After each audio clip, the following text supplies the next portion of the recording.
I've been at Coconut Bay for 14 months now. Originally in Windsor, Ontario, Canada. It is spectacular to be down here. I've spent the last 10 years in the Caribbean working for different hotel groups.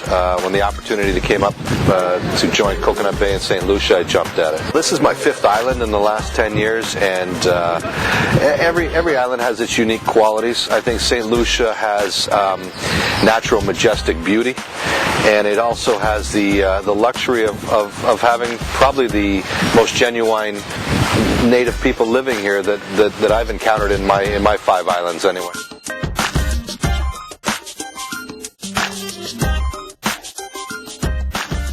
I hear that people say that it's only farmers that live down in the south. I spent quite a bit of time years ago when I was with another hotel chain up in the north, and I got to tell you, I prefer the south much better. It's more laid back. It's more charming. The north is still a lot of fun, and the beauty is you can drive up and participate in that if you like. But for me, at my stage in life and in my career, I like the seclusion, and I like the warmth and genuineness of the south. I think honestly, it's for the local folks that are coming down here from the north or the middle of the island. It's a staycation. It's like they're getting away without having to pay airfare, without having to go through all the hassles of getting the kids through the airport and the whole bit. I think that it's an escape, and it's got a lot to do with being in the south. I don't think that if you pack the kids up in Castries and go to Rodney Bay for the weekend, it's not a getaway. When you have to drive an hour and 15 minutes, which is a perfect amount of time, I think, if you have kids in the car, it's far enough that it's away, and it's close enough without being a hassle. And I think that's the secret for why it's so near and dear for the folks that are taking a staycation. If you look at the market base over the course of the entire year, it works out a third Canadian, a third American, and a third from the UK when you roll it all in. Now, when you go in the summertime, we'll get some more of our neighbor islands coming in, whether that be Trinidad, whether that be Martinique. But overall, our big draw works out to a third. The interesting part is there'll be different weeks that it's 100% British guests, 100% Canadian guests, depending on when the holidays fall. But it is a very unique situation that we have a third, and a third. It keeps us all on our toes.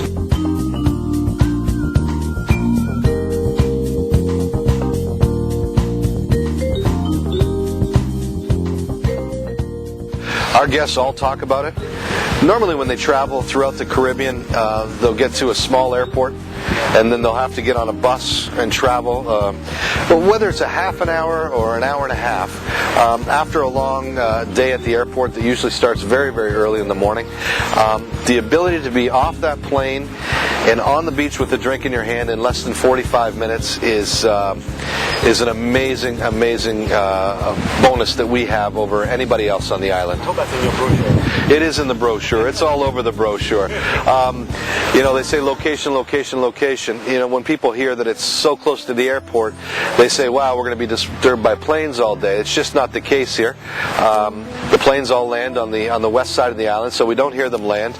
And 3 or 4 a day take off in the late afternoon, early evening, when people are pretty much done at the beach and off to dinner. So it's not disruptive at all, and we consider it to be one of our major attractions. We have close to 400 staff. We've increased the staffing levels and employment by about 90 people under my tenure. Most of it, yes, part-time. But our philosophy here has changed a little bit. Our philosophy is that we want to employ as many people who want to work in the South as possible, that have the right characteristics, and we'll teach them the skills. So we're up almost 400 employees. As far as the grounds, 85 acres, a massive property with 250 rooms. The last property I had was 850 rooms on 9 acres, so it went straight up in the sky. But we're spread out, and that's a plus as well, because we are always full but never feel full, never feel overcrowded. What does it take to keep this looking like it does? I'll tell you, we have a grounds team that's amazing. We changed their name from the groundskeeping department to the Green Dream Team, and they have shirts that say Dream Team, and they get referred to that by our guests, by everybody. It is an excellent opportunity for them to show off, and they continually improve, and it's a battle with the sea blast here on the Atlantic side. It is a battle keeping the place looking good, but I got to tell you, the team spectacular at it. They take such pride, and on top of that, the rest of the staff who treat this property as their home. They don't litter. They pick up garbage everywhere they see it. Very dedicated group of people.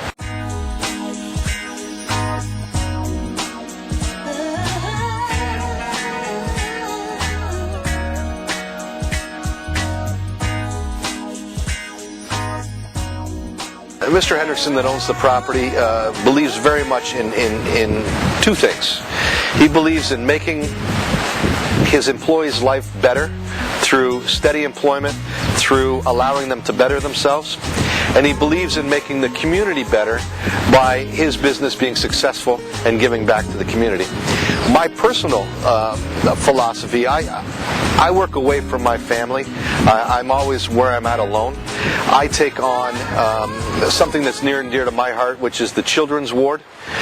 Every island I've been in, I've found the hospital. I've had the hotel adopt the hospital. For those that can't do for themselves, there's far too many broken homes and single families, single parent families.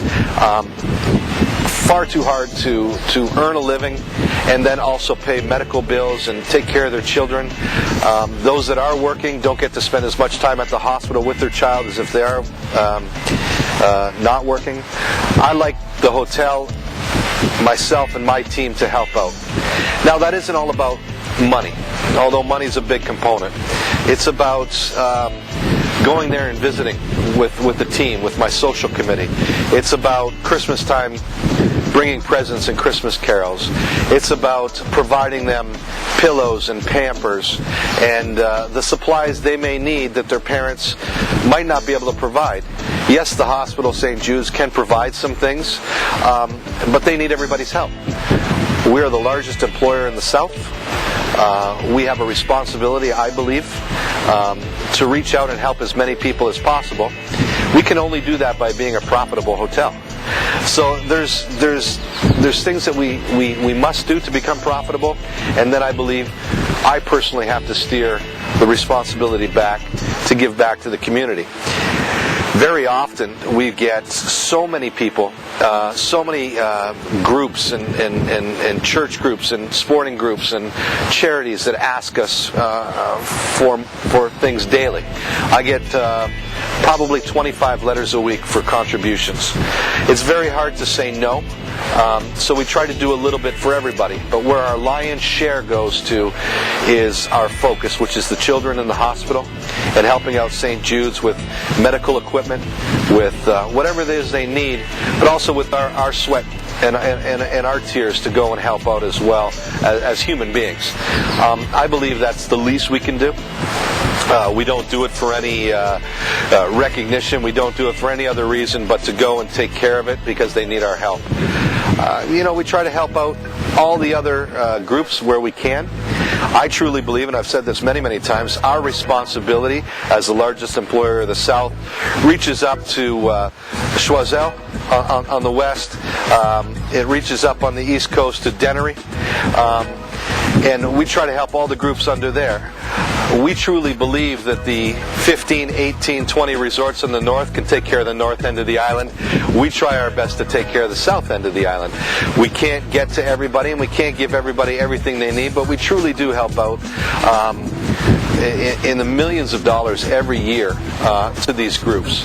And I know they're appreciative, and we continue to do our best. The more successful we are, the more we can give back. We have got some of those spectacular people. I've had 25 years managing people in this industry. Customer service-wise, this is the best staff, by far, hands down, overall, I've ever had. I've had other places where there's stars. Overall, by far, the best genuine guest service I've ever seen. And that is saying something, because I've seen a lot. You know, I've seen a lot of staff, and these folks at all levels exceed every single day, and it's spectacular. And they deserve a chance to have their face somewhere talking about it, because they love it here. When I reached here 14 months ago, it was a good hotel. There's no question about it. It had great qualities, and it had qualities that dramatically needed improvement. Through the ownership's commitment, through the efforts of changing the paradigm on how we would manage this hotel, people always ask me what my philosophy is. My philosophy is to go from good to great through personal accountability. I instill that every day in my managers. I instill that every day in all of the workers. I practice it every second of every day. The goal is to take this hotel to one of being great. Not just that nice little hotel down in the south, but one that needs to be contended with. We finished on TripAdvisor, we finished first out of all hotels in November.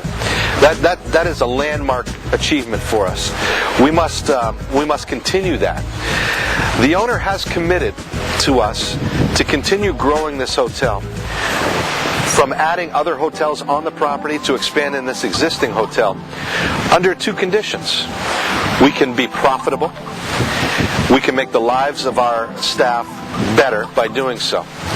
I've committed to him that we will become a great hotel that is profitable, and he has committed to me that then we will expand in the immediate future, and we will add another hotel on the property if the climate is right, if we can get the government to continue to support us. We need more airlift onto the island. We need more support from the tourist board. We need more support from everybody to understand that business doesn't stop in the north. It really needs to extend to the south. And I truly believe that you're seeing the beginning of Coconut Bay. It's been 8 years in growing, and now it's about to leap.